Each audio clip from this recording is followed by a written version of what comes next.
All right, what's up, guys? I'm Jackson. Welcome to my tech talk.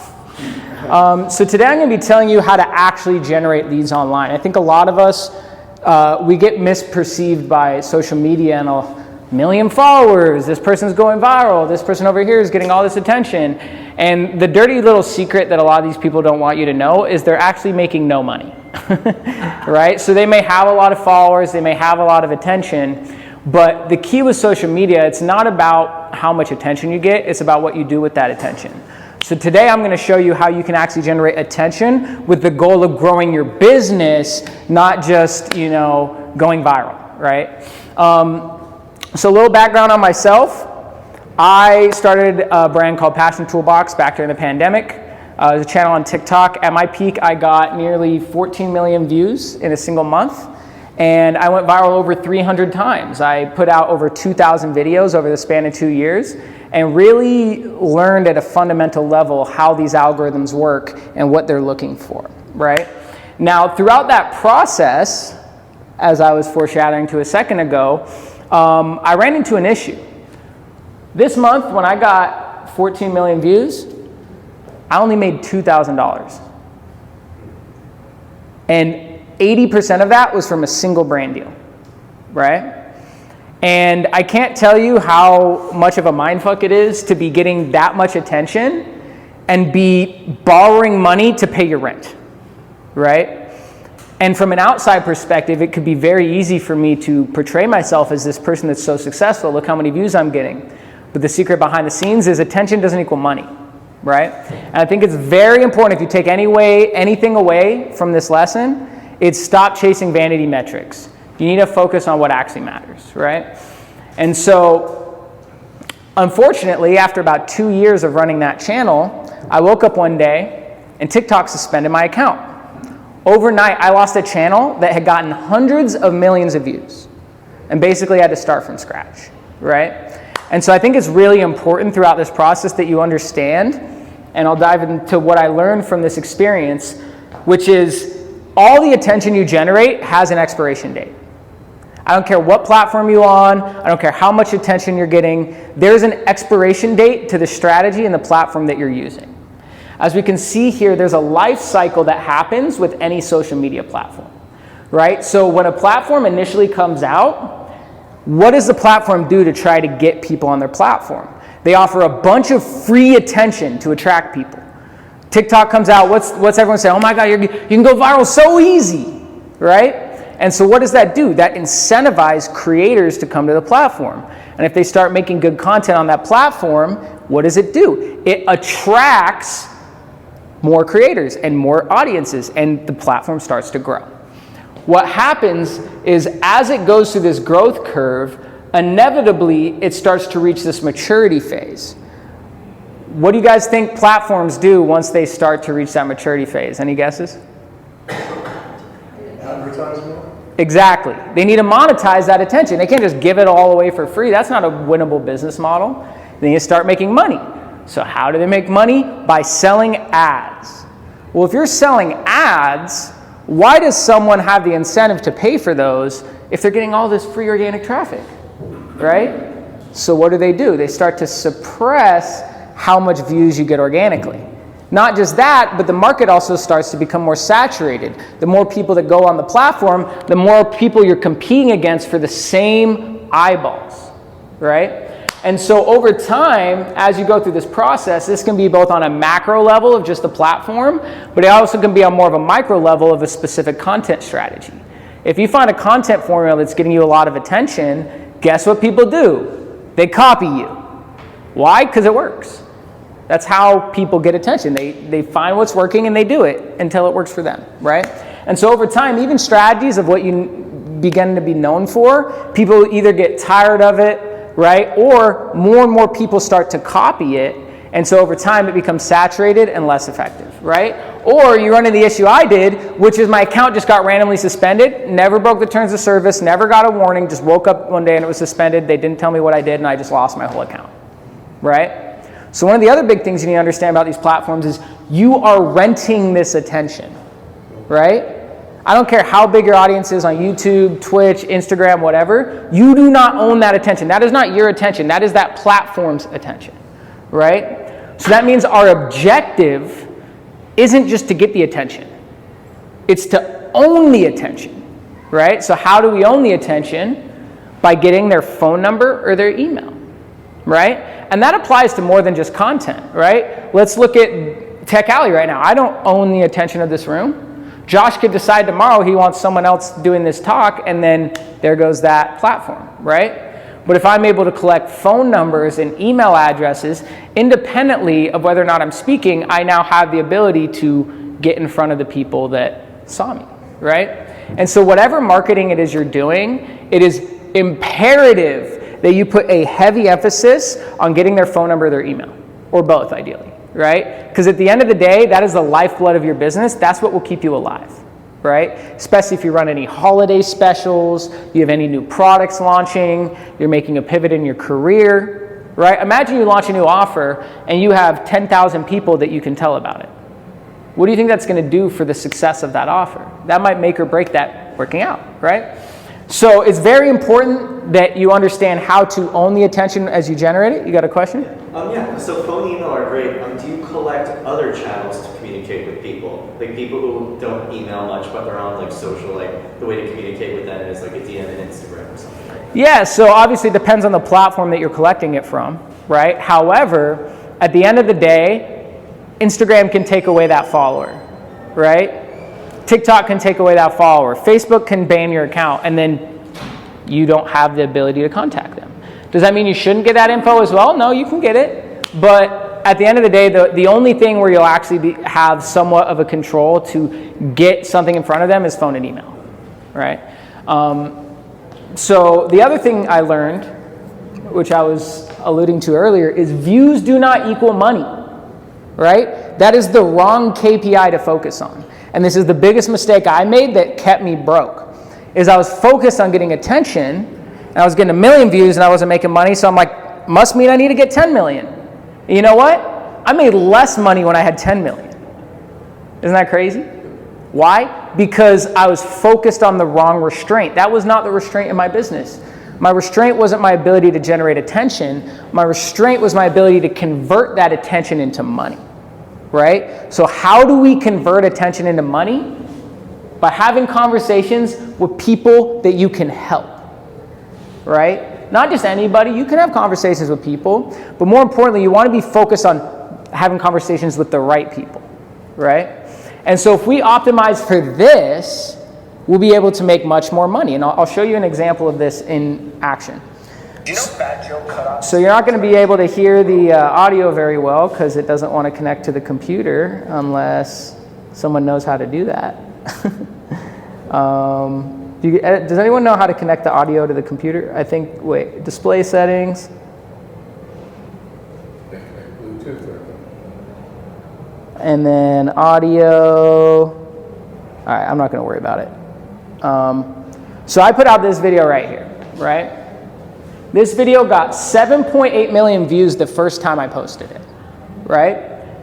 There's a key metric I want you guys to see here. Where did these video views come from? From the For You page. For any of you that, from what's called the For You page, right? So I don't know if you've ever been on TikTok or Instagram Reels and you're scrolling and it's just showing you video after video.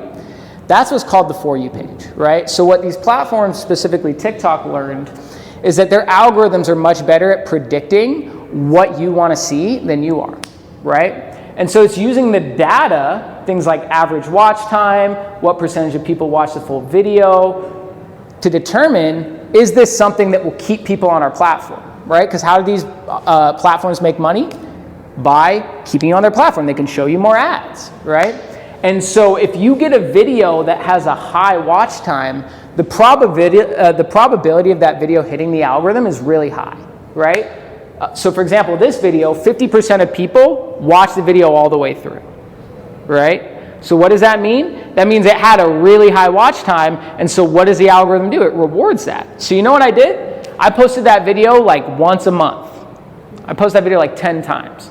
And every time I post the video, it got at least 1 million views, right? Now someone would be like, Jaxon, aren't you tiring out your audience with that video? No, because where are my views coming from? They're not coming from my followers. They're coming from the For You page, right? This video reached 7.3 million people, right? I only had like 100,000 followers when I posted this video, right? So the only time your followers actually really see your content is if it flops, because it's not getting pushed on the For You page, right? And so because of that, I think it's really important you guys all understand, follower count doesn't mean anything.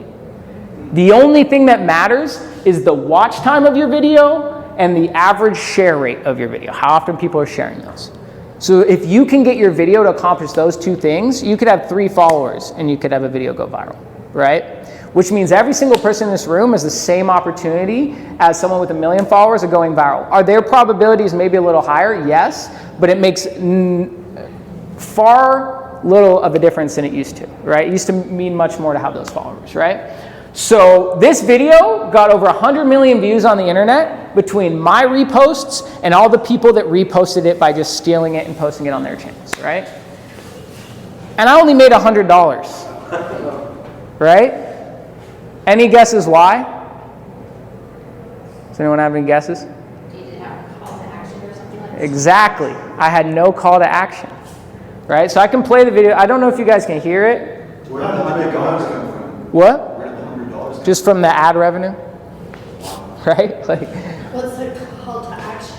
a call to action is asking your audience to do something, right? So, for example, if I wanted you to come to an event that I'm throwing, I would say, hey, I'm throwing this event, you should come check it out, right? But a call to action could also be like, hey, follow for more content like this, right? So it's just asking the people that are watching you to do something. That right there is how you turn attention into money. It all comes down to having your call to action. Now, the call to action itself, there's really 2 different types of call to actions. There's one that's more of like asking them to do something, like follow you, stuff like that, right? Share this video, comment down below your opinion. And then there's what we call a lead magnet.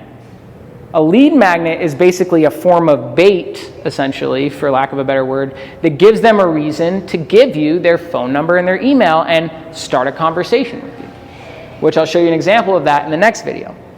So in this video right here, here's how a label owner got this video only got 30,000 views, and I made 10 grand from this video, right? You know what the difference was? Call to action at the end. At the end of it, so basically I'll play this video. I don't know if you'll be able to hear it very well, but I'll just give it a shot because I want you to see the call to action at the end.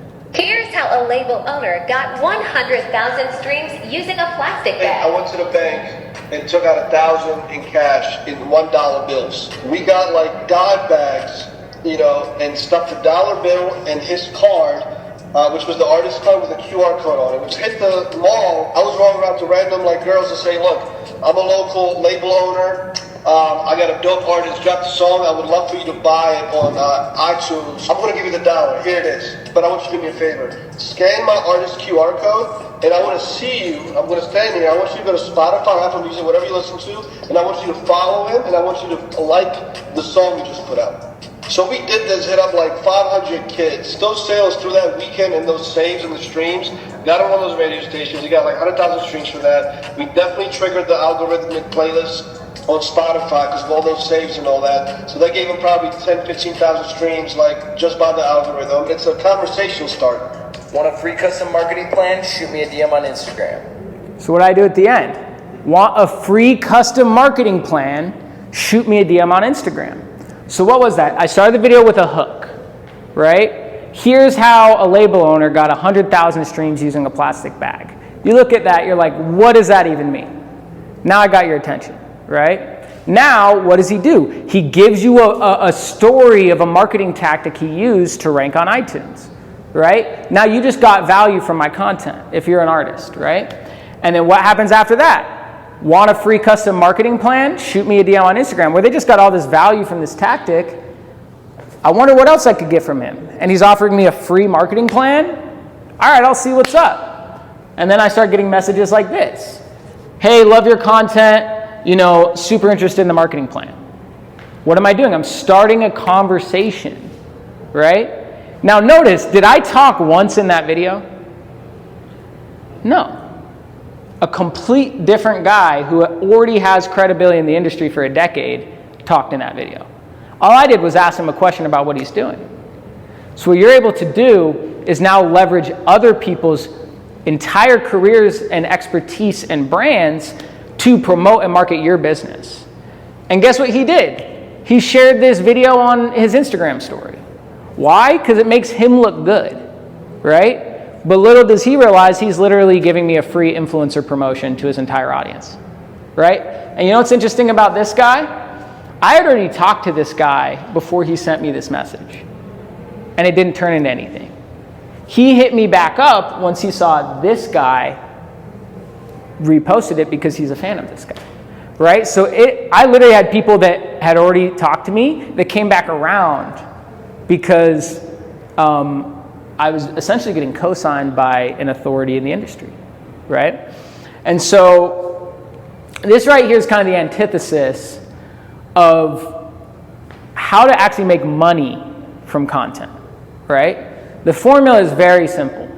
You hook them in the beginning, you provide some sort of tactic or tip, and then you point them to a conversation.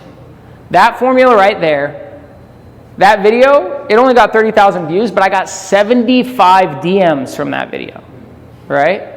Versus the other video, it got 100 million views, but I had no call to action, and it was more entertainment style content. It wasn't something that provided direct value to my market.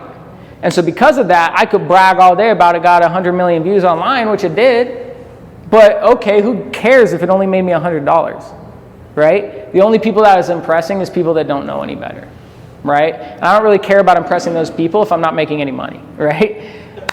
So you should really look at your content like an investment portfolio. Is it bad to make viral content over making lead generation content? Not necessarily. It depends on what you're optimizing for, right? So if you need to build your social proof, if you need to grow your brand, there is a value to that virality because it's the more followers you have, the more likes you have, the more comments you have, people will take you more seriously, right? But if you're trying to make money, that's going to come down to niche education content, actually providing value for your target market. Now, this content might only get, 750 views, right? But if from those views you start a conversation with someone that's your target market, is that more valuable than a video getting 1 million views and you get no conversations? Of course. But the only people that are going to know that are people that are actually making money. From an outside perspective, it looks like no one cares about what you're doing. But you need to let that out of your brain because we're going to naturally compare ourselves to everyone else. But the truth is you're comparing yourself against people that are projecting themselves as being much more successful than they are behind the scenes, right? Any questions on this? No?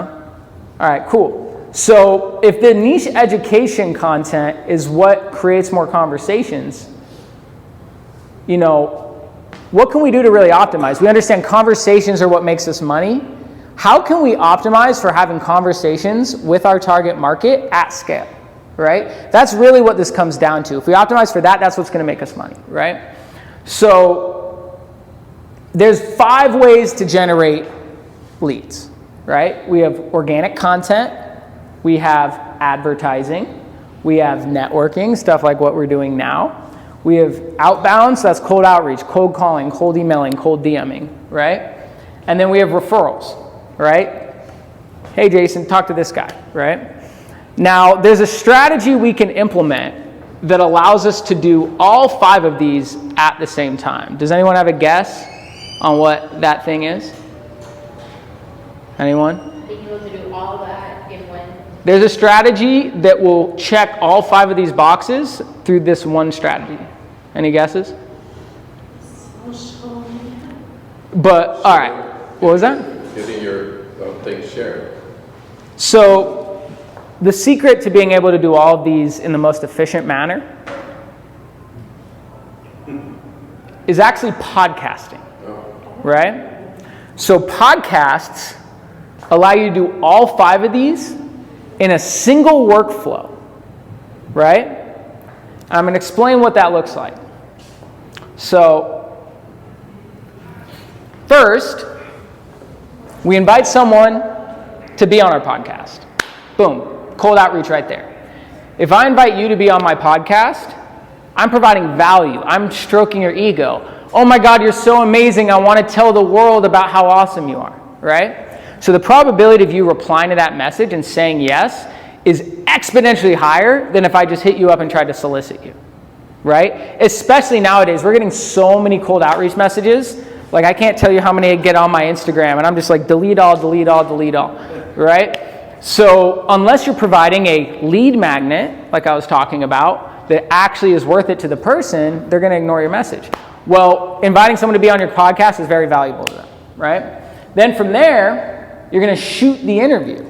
Now, secret hack here, if you shoot these interviews at actual podcast studios, it's going to allow you to network with other big people in the industry, right? So podcasts are really the ultimate networking hack. And if you shoot out of a studio and there's a big podcast shooting next door and the guest walks out after shooting the podcast, I can't tell you how many people, especially in Vegas, I have met just in the hallway of a podcast studio, right?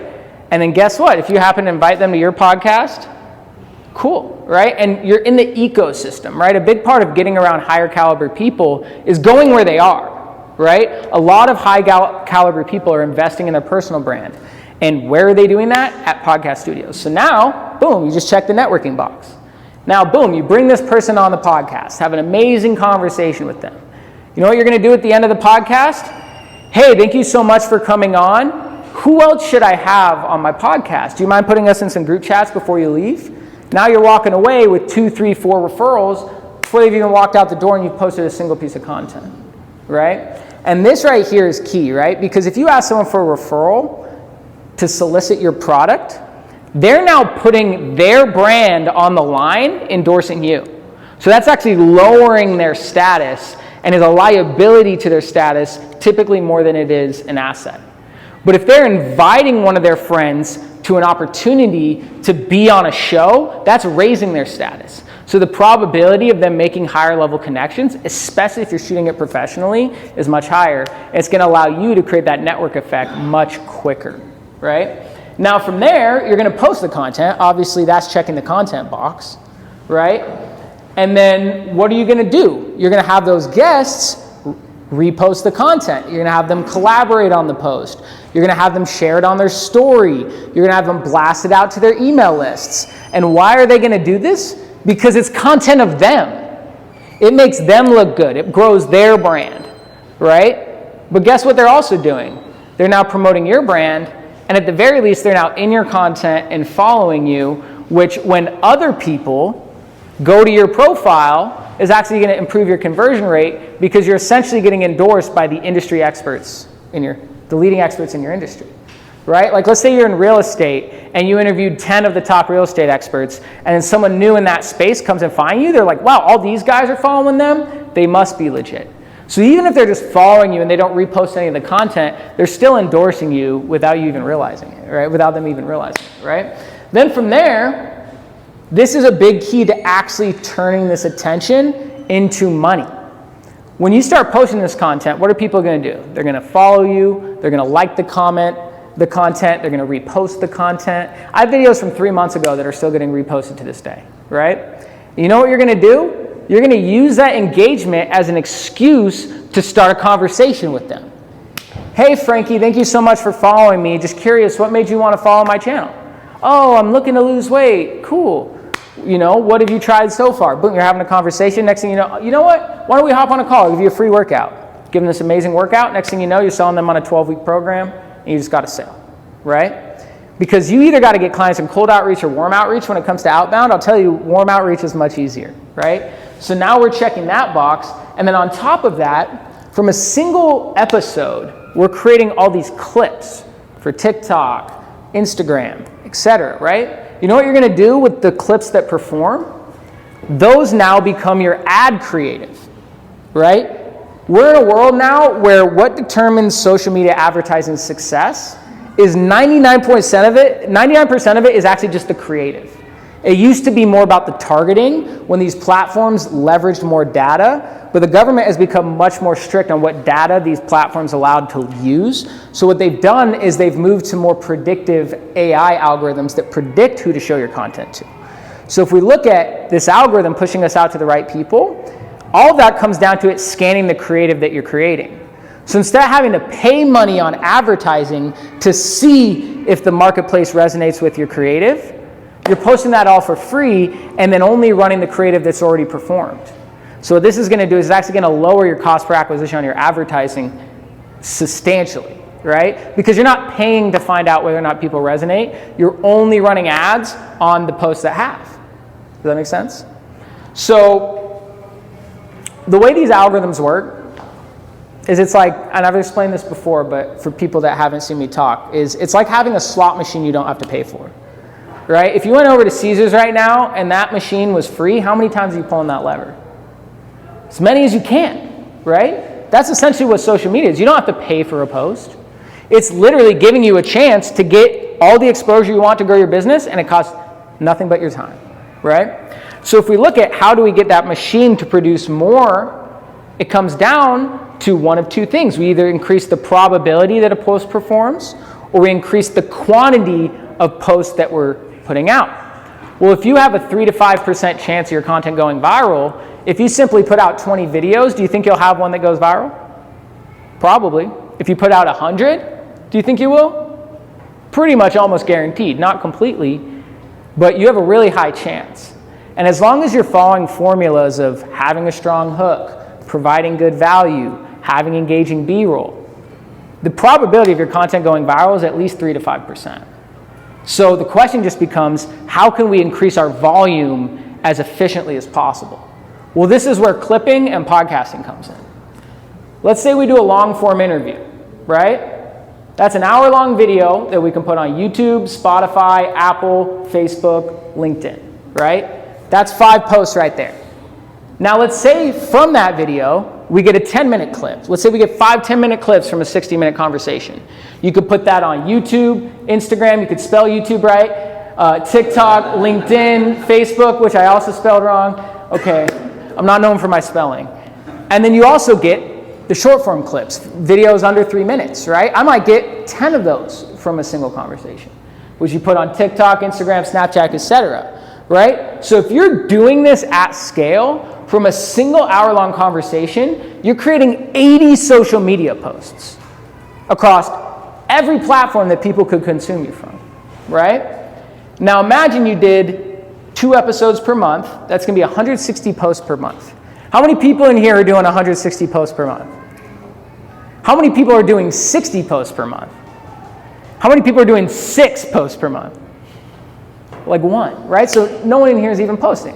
Why? Because we're busy doing a million other things, right? But if you set up this infrastructure properly, where you have editors editing your content, you have VAs scheduling your content, you know how much time this takes from you? About 3 to 6 hours a month of work to create potentially anywhere from 160 to, if you took it a little more serious, did 2 episodes a week, 2 hours a week of work for those episodes.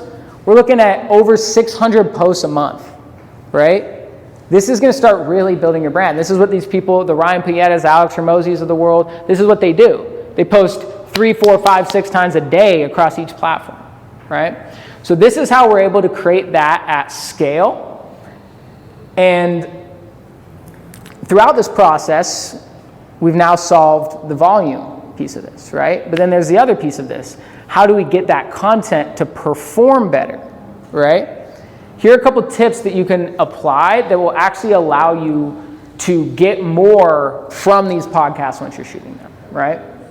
So this right here is the number 1 step of this process. I don't care what content you're making, whether it's podcasts or any other content, that you need to really think about, right? Is you need to get very clear on what you're optimizing for, right? Because Fatty over here might have a different strategy than I do. Right? If he's trying to attract local Vegas business owners, then he's not worried about going viral. Why? Because he could get a video view in Timbuktu. That doesn't mean anything to him if he's trying to sell real estate in Vegas, right? But imagine instead he interviewed business owners in Las Vegas, right? Independently of posting a single piece of content, if he did one of those interviews a week, that's 52 business connections a year. That is going to pay much more dividends for him than interviewing someone in a different country and the views aren't even local, right? Versus someone like me, if I'm trying to speak on stages, I'm trying to build a personal brand. I might have a value of interviewing someone that's not local that has maybe a larger reach. I might be optimizing for more social proof because I already have the connections to get me on the stages. I just have to make a good argument on why I deserve to be on there, right? So my strategy of who I'm going to go after and what I'm going to talk about is going to be much different than Fatty's because we're serving two completely different markets with two completely different objectives, right? So that's where it's really important to identify first, who am I trying to attract? Am I focused on leads? Am I focused on finding referral partners? Am I focused on finding talent? Am I focused on building my attention, so attracting influencers? It's very important to get clear about that because strategically interviewing the people that are that person is the quickest way to turning podcasts into a viable marketing strategy. Because independently of posting any of those videos, Fatty could do 52 interviews and not post a single one of them online and still create profitable business from doing that, right? Now, obviously, should he post it and do that stuff as well? Of course, because that's going to help. But if that's not what he's optimizing for, he should be prioritizing additional interviews over, posting more content, right?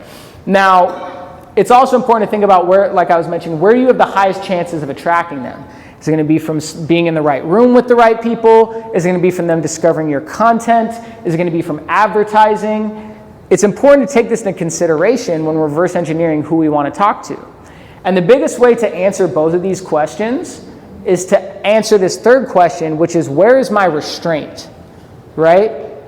At the end of the day, the key to growing your business is identifying what your restraint is. I didn't identify what my restraint was when I was building my channel, and so I thought my restraint was attention. And guess what?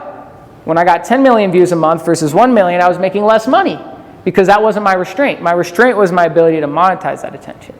So what I should have been doing is interviewing people that were making much more money who could point that out, which is what I did, and that's how I ended up learning that. I interviewed someone that was making $1 million a year from TikTok, and they told me that. They told me, hey, stop chasing views, start chasing contacts. And that's when my business started to turn around. So it's really important to ask yourself, is my restraint leads? Is it knowledge? Is it just like I need to learn more about this topic? Figure out what that is, and that can help you create an overall comprehensive strategy, because it's not just about creating content from these podcasts. It's about using these podcasts as a networking tool to attract the missing pieces of your infrastructure. Any questions on that? No? All right, cool. So here is a script that you can actually steal to line up guests for your show, right? So you've picked what category you're in, whether that's, I want to attract investment capital, cool. I'm going to start a podcast about interviewing investors. I'm going to post clips about how they became successful investors, right? Oh, I'm a fitness podcast. I'm going to interview people that help with optimizing the body. This week, I'm going to interview someone in cryotherapy. Next week, I'm going to interview someone that specializes in the microbiome, etc., right? And then you're going to do what I call priming the algorithm. So all these algorithms, whether it's YouTube, Facebook, Instagram, all of them are designed to figure out what you want to see. And it's basing what you want to see off of what you interact with, right? Has anyone done this where you liked a post or you watched it a long time, and then all of a sudden you start getting all these posts like that?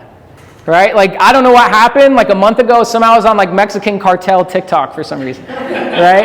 And I started getting I watched one post of someone getting busted on the border, and then all of a sudden 50% of my videos are that, right? So we can use this to our advantage. If you're trying to be an expert on a specific topic, start liking, following, commenting, saving people in that niche, and the algorithm will start to show you more of those people. And then what you're going to do is when you see any video on someone in that niche that inspires you or educates you or provides any sort of value, you're going to immediately message them and use this script. Hey, Steve, I found you from your video where you talked about how to lose belly fat with iced tea. and I thought it was amazing, right? I've never done that before. I love iced tea, right? I run a channel talking about how to lose belly fat, and I would love to have you on to talk about how you could use iced tea to do that, right? After the interview, I'll turn it into content we can use for our channels. Here's a link to some of my content, right? Now this piece right here will drastically improve your conversion rate as you start to have posts that hit. So like I mentioned earlier, you got to look at this in a numbers game. It's all a probability game. The reason I got 300 million views is because I knew 1 out of 10 of my videos was going to go viral, 5 were going to flop, and the rest were going to get somewhere in between. So I didn't look at it from a single post of like, why didn't this post perform better? I'm just like, how quick can I make 10 videos? I know as long as I follow this formula, the law of averages will play out over time, right? And so for you, imagine you start posting 80 clips from a single podcast.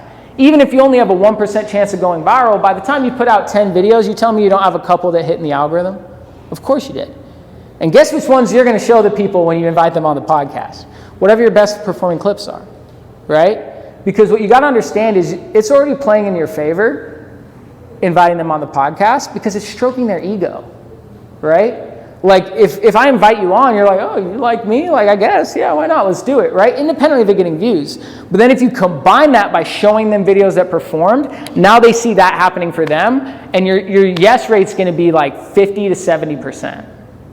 At least that's what it was for me, right? And so this is something you can do that will drastically improve your results, and then just know it's a numbers game. But if you take what I mentioned, we're all scrolling on these platforms anyways. If you take the 2 seconds to just message everyone that inspires you, you'll message 2-3 people a day. And without having to make it a big thing, you'll start to line up your guests. You'd be surprised how well it works. So outside of that, I know a lot of us have probably heard this, that it all comes down to our hook, right? At the end of the day, these platforms, they care about one thing mainly. What is it? Any guesses? I said it earlier. What's the biggest thing these algorithms care about? What data point? Attention. Watch time, attention, right? And so when we're creating content, all we're really asking ourselves is, what can I do to keep people's attention, right?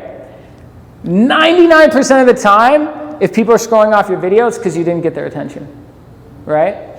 And so the question becomes, how do we make a good hook? Like, what is actually something that can get someone's attention, right? Well, there's a couple ways to figure this out. I think the first thing is to just be honest with yourself. Would this get me to stop scrolling, right? And if you're not sure, ask the people around you, right? And if they say yes, ask them, why would that get you to stop scrolling, right? Start to unpack the psychology about what gets people's attention. We're really trying to create what we call a pattern interrupt.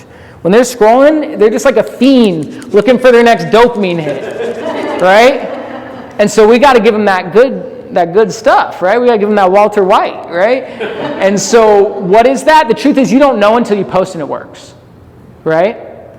But the moment one of those hooks works, you got to ask yourself, how can I recreate this over and over again, changing a simple variable, right? So here's an example. Let's say you start testing all these hooks, and you start one with, I found the craziest hack in the world to help you lose body fat. And then you insert the clip. Let's say that works. Well, now you want to try another video. I found the craziest hack in the world to help you get bigger arms.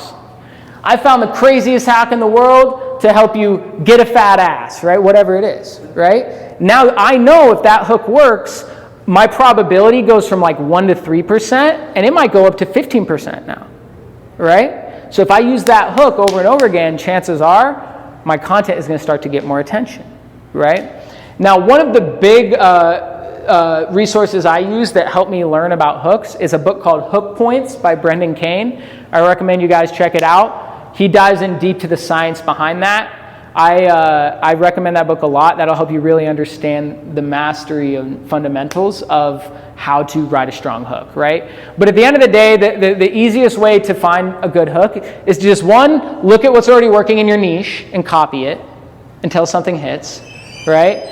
And then the other one is simply just try shit and ask yourself, would this get me to stop scrolling, right?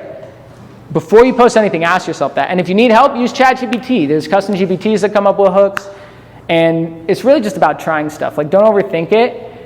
Once something works, you'll look like a genius, right? But until then, it's just about testing. You're a scientist testing hypotheses.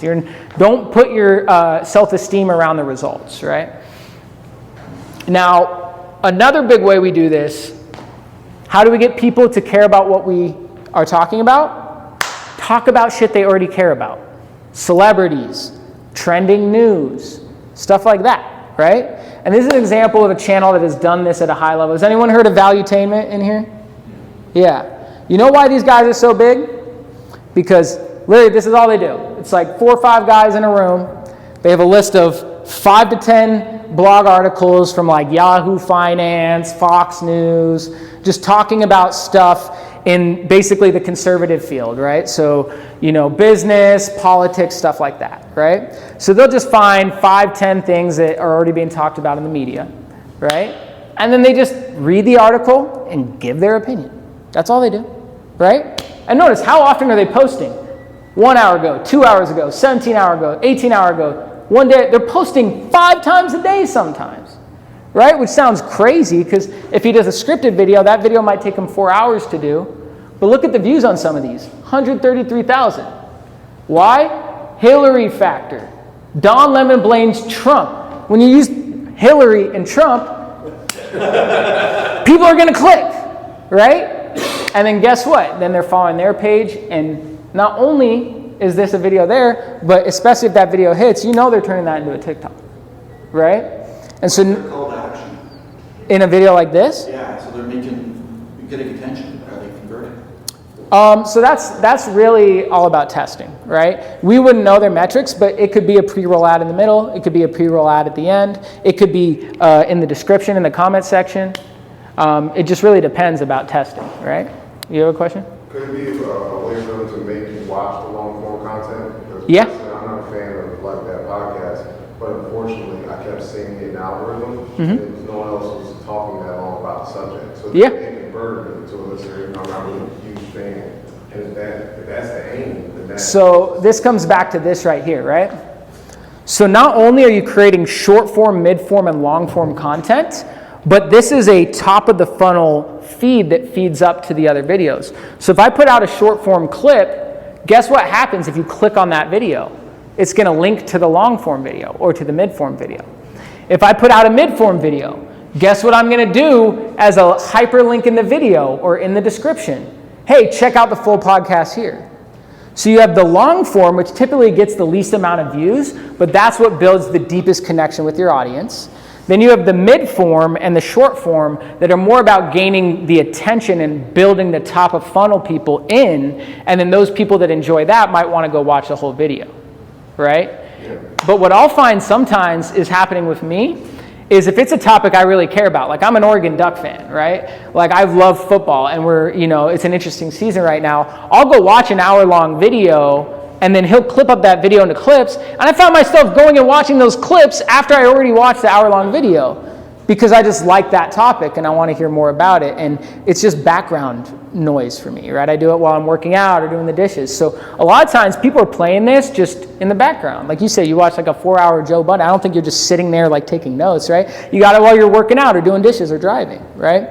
And so it's more about increasing, the analogy I like to use is it's like you're crabbing, right? Like if you go crabbing, how do you catch crab? You throw a cage in the ocean. So if I want to catch more crabs, what do I need to do? Drop more cages in the ocean, right? And that's why I'm saying over anything, don't get too caught up in the vanity metrics. Because what you'll find sometimes, like a video that gets 1,000 views might get you a client, and a video that gets 1 million might not, right? And so it's more about just having this diversification and distribution at scale that will create the opportunities. And it's not for us to decide where those come from. It's just about giving us more chances, more at-bats to get in front of people and catch those crabs, right?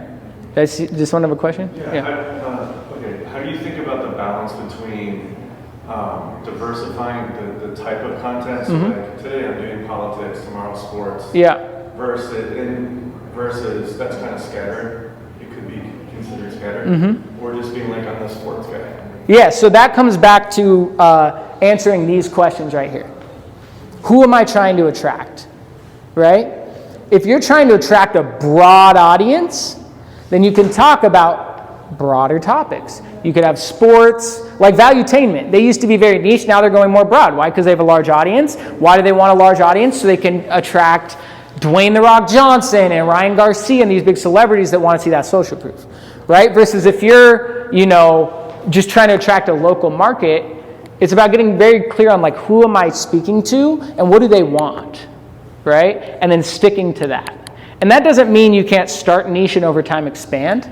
Like valuetainment started as just straight business content, right? He had like MLM insurance company or something like that. And so he was like, here's my top favorite books to read. And like, here's how to be good at sales and like content like that. As over time, as his audience gotten bigger, now he's able to attract bigger guests. Now he starts to go more broad, right? So always start niche, but it's also about being clear about what your objective is, right? So if you don't need your content to generate leads, it might be better to go broad. Why? Because the more social proof you have, the more authority you have, right? But if you need leads, if you need money, you want to focus on lead generation. And the type of content that's going to attract lead generation is tactics, interviewing experts in your field, right? And that's not going to get as many views, but it is going to get the right views. These algorithms are good at showing you to the right people. Does that answer your question? Yeah, it does. Yeah. And over everything, like I said, it's like diversify your portfolio, right? So like the way I'm going to invest is different than someone in their 60s are going to invest, but that doesn't mean when they were my age they would invest how I'm investing now. So that can change over time, right? But even look at Amazon. Like Amazon started selling books. Now they sell freaking coffins and like anything, right? But they had to start somewhere and then build momentum on top of that. You always want to start as niche as possible, as long as you're trying to make money, right? If money isn't an objective and social proof is, then you want to go as broad as possible to attract the largest audience. So, cool. And then outside of that, that pretty much covers the hook piece and the social hack piece. Now, I want to dive in a little more on the professional studio piece, right? And why this is important, right? So when you take someone to a professional studio and they show up and there's a green room and there's drinks and they're going in and there's a producer, the level of professionalism on how you take yourself ends up being a lot higher and making a much bigger impact on that guest. And the probability of them sending referrals is much higher because now you're looked at as an authority. So for people looking to get in this space, I highly, highly, highly recommend investing in studios. You can get into studios for as low as $100 a shoot if you're going more budget. Typical studios are about $250 a shoot, right? So if you can get good at monetizing the attention of your content through ideally having some sort of high ticket offer, right? Let's say you have an offer that's $2,500. Right? You put out 80 pieces of content, you sweep all the engagement. If you get one sale from all that engagement, you just made $2,500, or let's say $2,000 if that's your profit, right? Well, now you have something that can really scale, and you can invest that back into having a social media manager post the content for you, an editor edit it, and you can start to build an infrastructure that's much more scalable. Right? So it's important that we have ways to monetize that content, or else paying for a studio, paying for editors, paying for production is going to become hard to sustain, right? But this is why I really recommend studios, because they can take all of that off your plate, and it just provides, like, people will take you as serious as you take yourself, right? And so this is something I highly recommend you guys looking into, because I'm telling you, it'll just change everything for you. Now that being said, I did want to take a little time to open up to Q&A. Who here has questions about their business, or maybe I could help give you some ideas for what you're working on right now?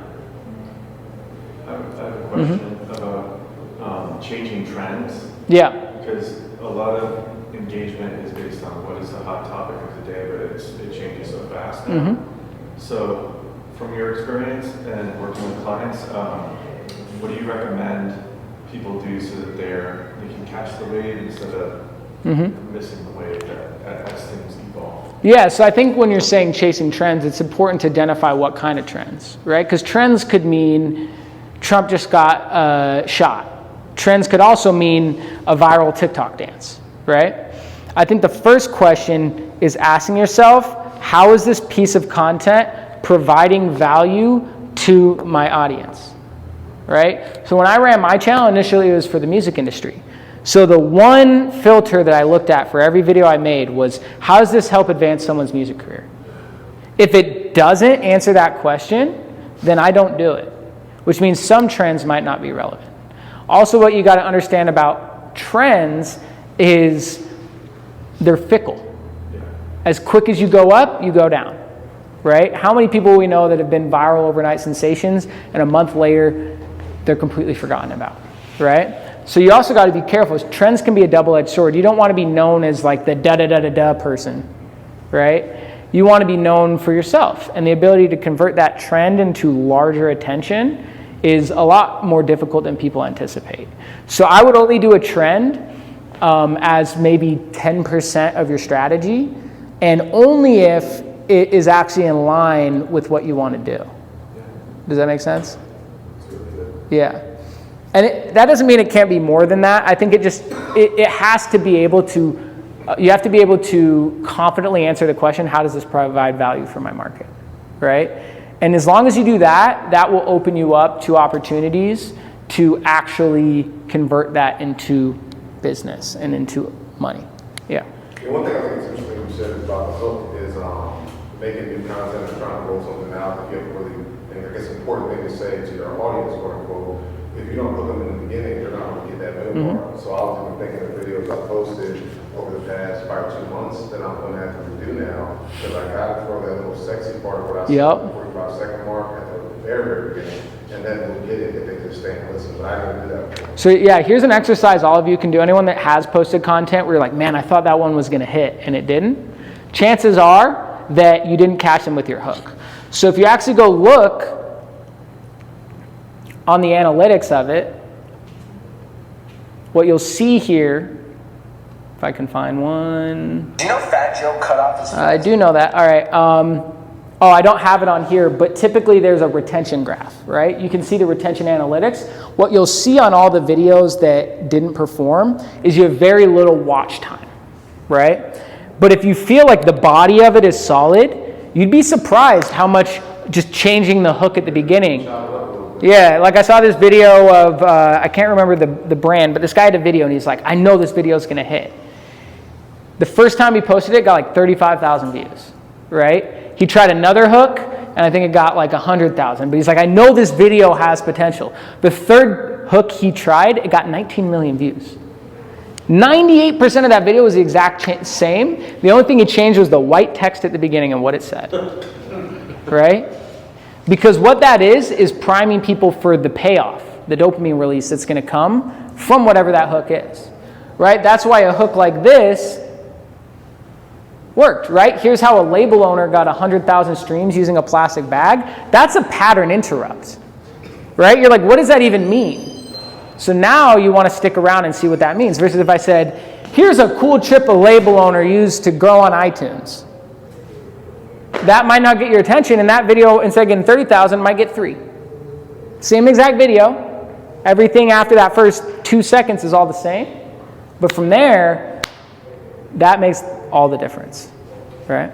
And, along those lines of like what he was saying too, I've seen they do this with TV shows, but as well as like long form YouTube, where the intro part is literally like, here's the upcoming highlights of the full hour, and it'll just condense it into like 45 seconds. So yeah, that works better for YouTube and mid and long form. It's harder to do that with TikToks. It's not to say that can't work as well. At the end of the day, it's about testing, right? Because I could do the exact same style as someone else, and for whatever reason it worked for them and it didn't work for me, right?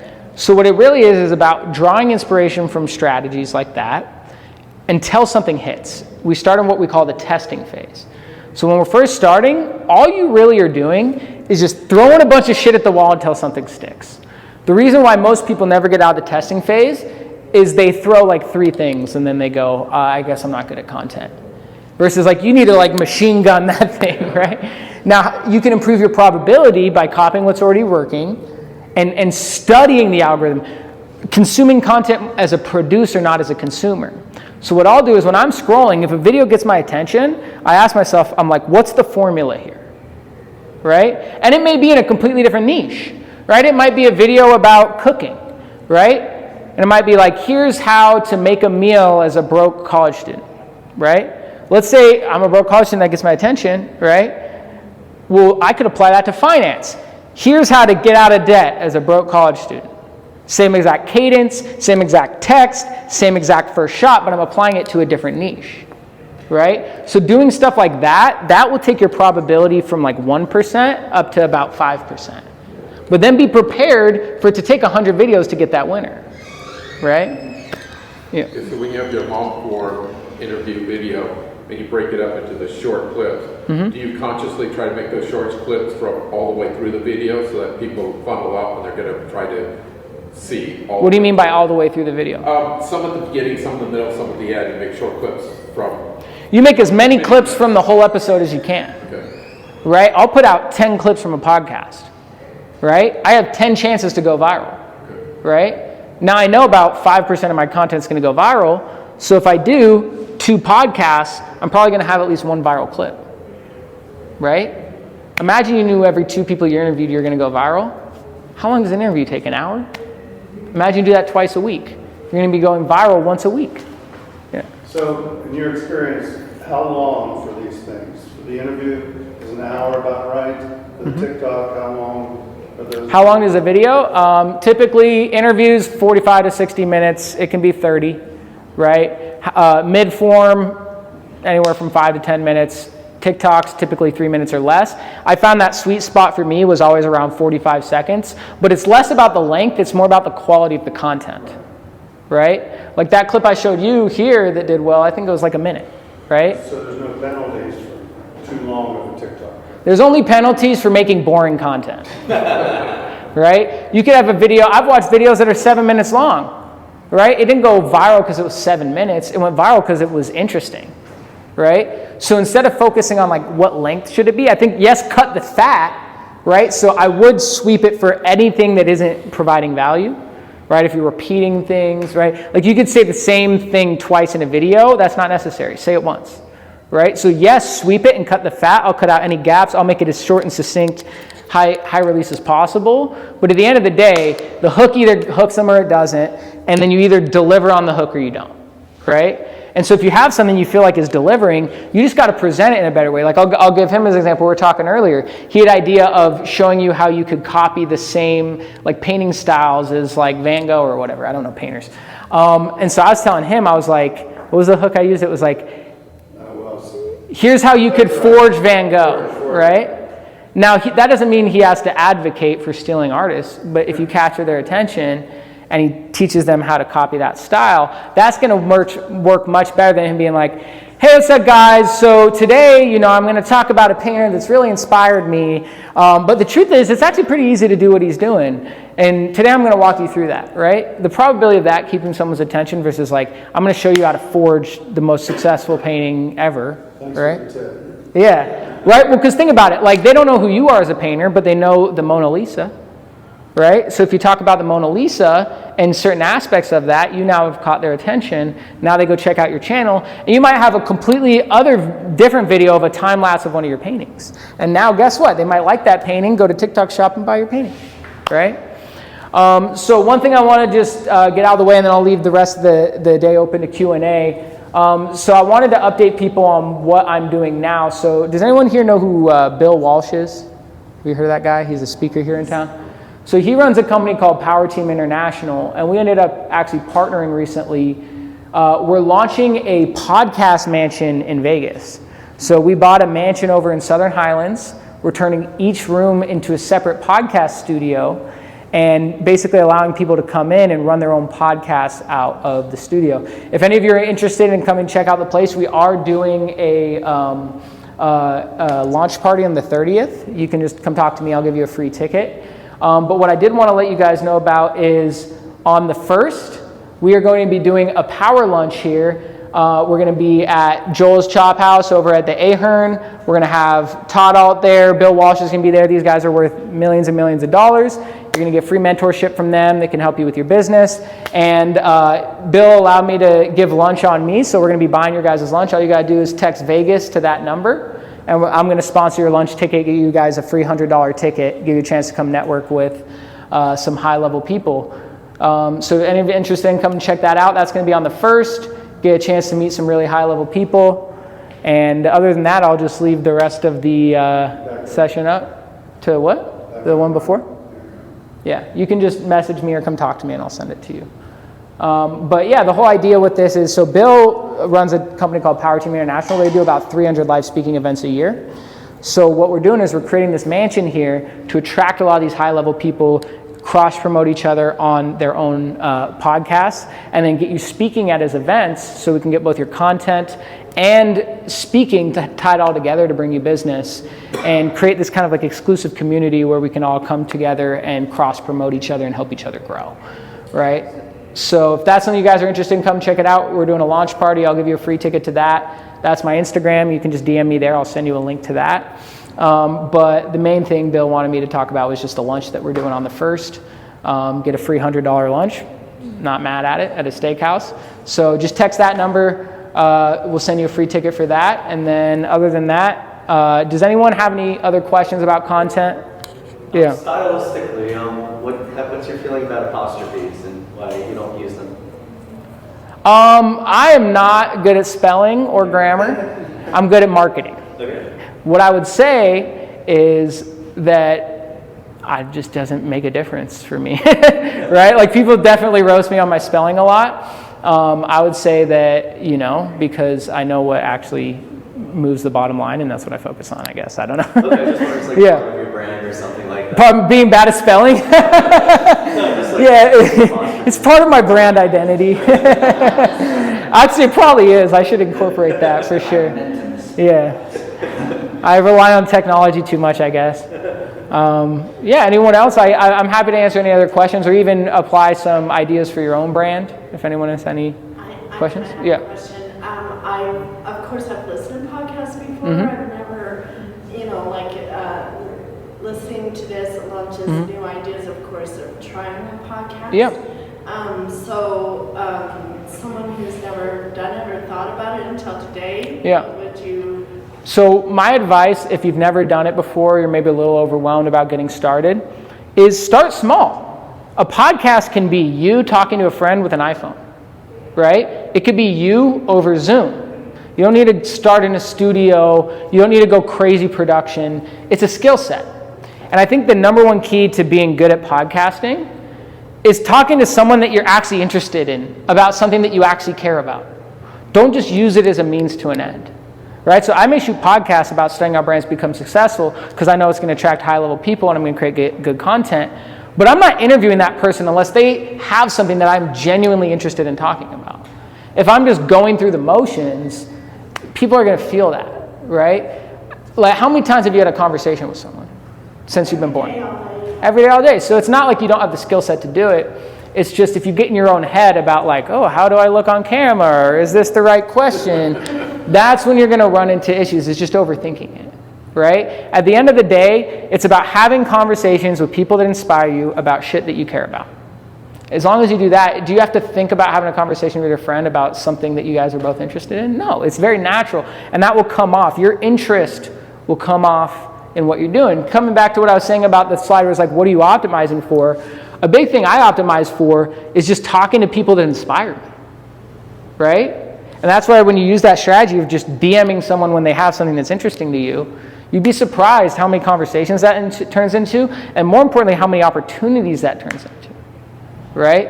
And if you focus on that, build your self-esteem around trying, not around the outcome, you take that pressure off of yourself, which allows you to do enough of the inputs that increase the probability of the output. Does that help? Yes. Yeah. Cool. Yeah. So for a consulting business for a software, for example, I know you covered some niche ideas around the niche marketing. Yeah. But how, because this is really, really niche because it's like there is, of course, a limited number of people that will be interested in a particular software. So guess what? That's actually an advantage. You know why? I promise you no one's reaching out to them to talk about software, right? So if I were running a software business as a software consultant and my goal is to get software clients, I'll go back to this slide where I ask these questions. I'll take this through as an example, right? So who am I trying to attract? Owners of software companies. First of all, I talked to this guy right here because you got one right there. But independently of that, who am I going to interview then? Wild theory here. Maybe someone that owns a software company, right? And then if they talk about, if you want a podcast all about studying how software companies become successful, who's going to be interested in that content? Probably people that run software companies, right? And are those videos going to get 2 million views? No. But do you give a shit if you get a lead? Be more prepared for it to get 30 views. But if those 30 views are all owners of software companies, is that a win? All day. But only if you actually reach out to them, right? Don't wait for them to come to you. You got to go to them until you have such an established network that you're good. But you know what's going to happen? You're going to go meet with a software owner, and then at the end of that interview, you're going to go, hey, what other owners of software companies do you know? Oh, talk to my friend Frank. We actually met in this software mastermind group. Oh, really? Could I come check it out? Cool. Next thing you know, you're where they hang out, at a mastermind for software companies. So what will happen is you'll start reaching out to these people. They'll start connecting you through their network, but they'll start plugging you in with where those people are. Why? Because they're those people, right?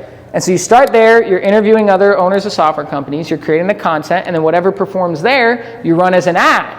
They tell you a story about how they took their software company from $0 to $10 million.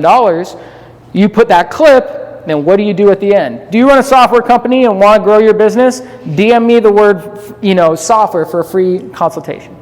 Now you're getting them on a call, you give them a game plan, that creates a need for your services, because now they got to figure out how to execute that game plan, and you just got a client. Does that help? Yes. Yeah.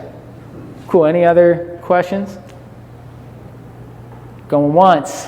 I have another Yeah. question. It fascinated me that when you realized that you had all of these viral videos, how did you actually figure out, I only made $100 here, but I made this much more there? How did you figure out? Because in the first one, that just came from the AdSense, right? Just what TikTok paid me for the views. The other one came from people DMing me for a free custom marketing plan. So when I posted that video, and the next day I woke up with 75 DMs, and then I talked to all 75 of those people, and I sold 4 of them at $2,500, you can kind of just do the math, right? And that's what's important, is the real easiest way to monetize is you have a high ticket offer, you have a lead magnet, you start a conversation with some sort of call to action, and then you use that to transition to a conversation selling whatever your high ticket thing is, right? Versus the other one, I was just like, I'm getting all these views, I hope this makes stuff happen. But all it did was increase my follower count, which helps in the grand scheme of things for lining up other interviews and being able to say I got 300 million views, right? But at the end of the day, what puts money in my pocket is providing value for a specific audience and then selling them shit that costs a lot of money. Right? I tried to do $50 an hour consulting and I went broke, right? Because people will value you based off of how you value yourself, right? There's consultants out there charging $5,000 for an hour of their time. Do you think they're any better than me charging $5,000 for 12 weeks? Maybe a little, but at the end of the day, the disproportionate value of what they're charging versus me is all perception. You know what I mean? And who they're serving. Is this presentation going to be available to rewatch again on the... Yeah, so all these videos go on to Tech Alley's YouTube channel. And also put out some clips as well. So if you just follow me, Jaxon Wright, on all platforms. He has 2 from the last 2 months. Yeah, okay, yeah. I got more than that. They're all out there. Yeah, or just get my info, I'll send them to you. Okay. Yeah. Cool, any other questions? 10 different channels. So, going back to SaaS or new software related, that if anybody would be looking for information, whether it's knowledge on solving problems or even finding somebody like a partner or consultant, it would be more on perhaps like LinkedIn or YouTube or some other channels than not on TikTok or Instagram. I'd say LinkedIn is the best to find high-level professionals. Yes.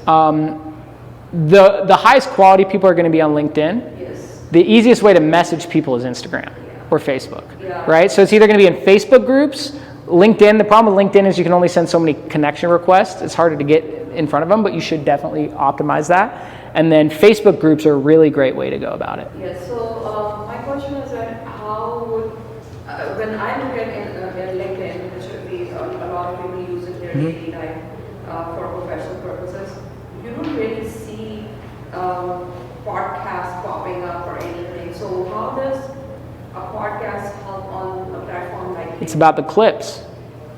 It's not about a long form video.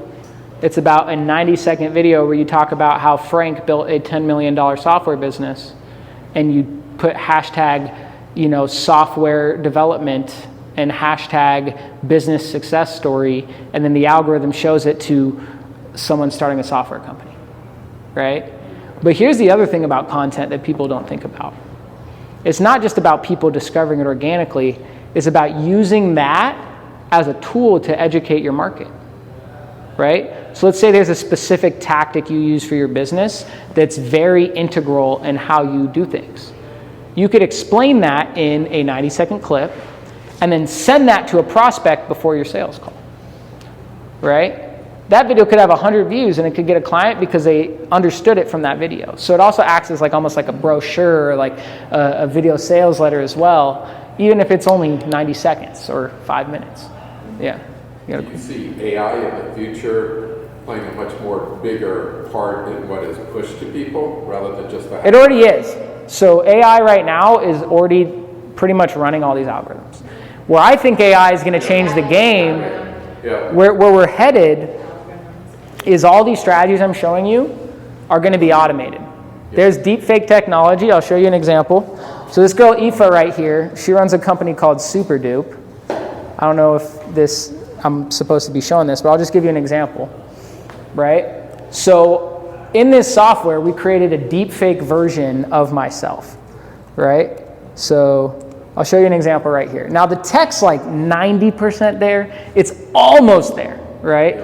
But it's going to get there because the rate of advancement that these algorithms are getting are crazy. So what I did in here is I came in and I uploaded a 2-minute video of me speaking, right?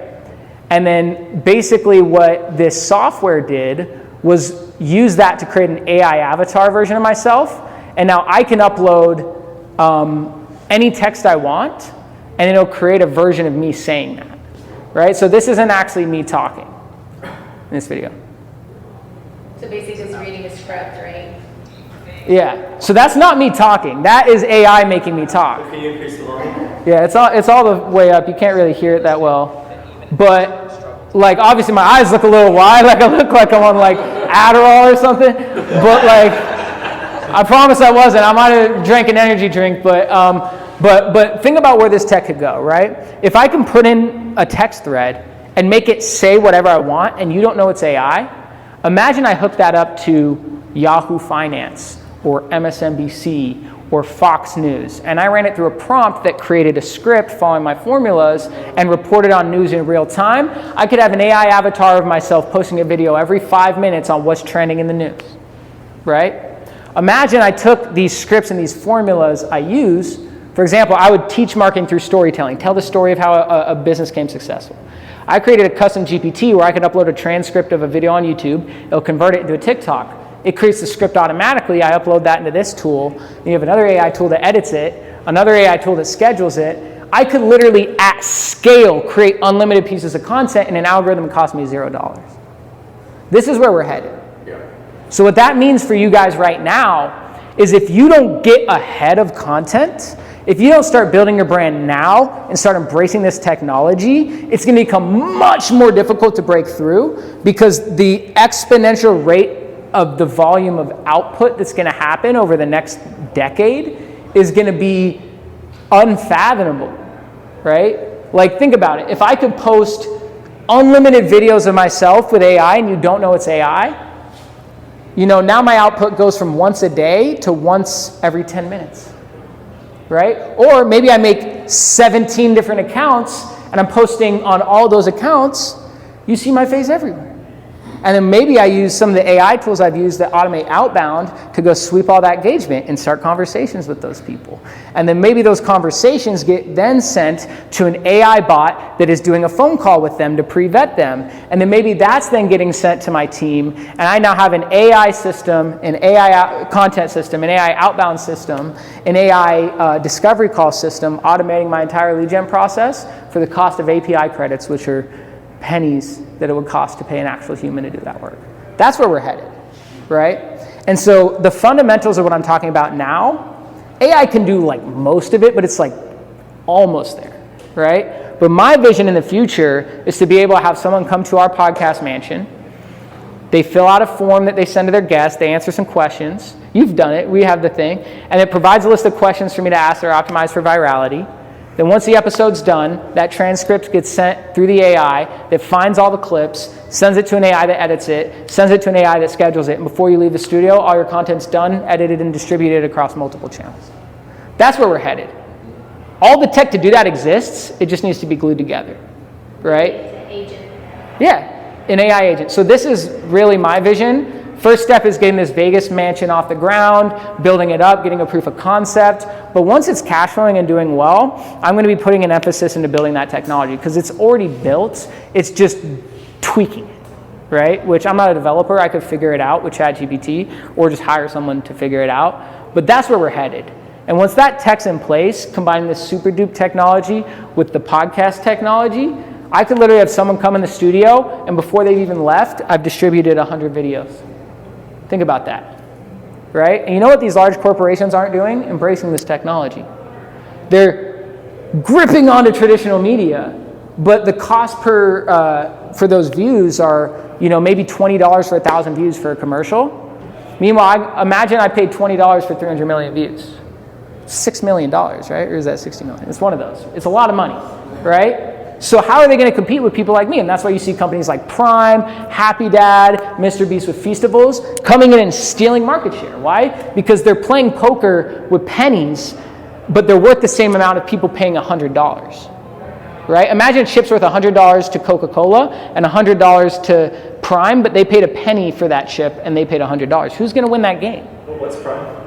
It's a like hydration drink company. Right? So they're competing against Gatorade right now. They got over $1 billion valuation within 2 years of launching. Why? Because Logan Paul and KSI have millions of people that follow them. And if I'm going to the store and I'm a fan of either of those guys, which product am I going to pick off the shelf? Prime, that's in all the content I consume, or Coca-Cola, where all I'm consuming is advertisements? Right? I'm going to go with the one that emotionally connects with me. And so these mediums where we consume content are shifting. And if you don't embrace them, you're going to get left behind. But if you do embrace them, they have the opportunity to change your life, and it doesn't have to cost you a lot of money. It's just about having the right strategy and having the character traits to execute that strategy over a long enough time frame. Yes, I got 300 million views, but that's because I posted 2,000 videos. That didn't happen on accident.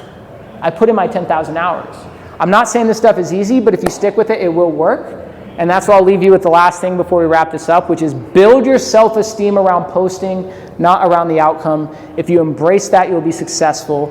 If you get in your own way because you're in your head about whether or not this is performing, that's the number one thing that will keep you from being consistent. So if you can embrace anything, it's just making sure you're posting almost kind of like you're working out, right? Like if you went to the gym, you did 20 push-ups, and then immediately hop on the scale, you're not going to like what you see. But if you do those push-ups every day, inevitably you're going to see the results, and you'll be happy you did it. So thank you, guys.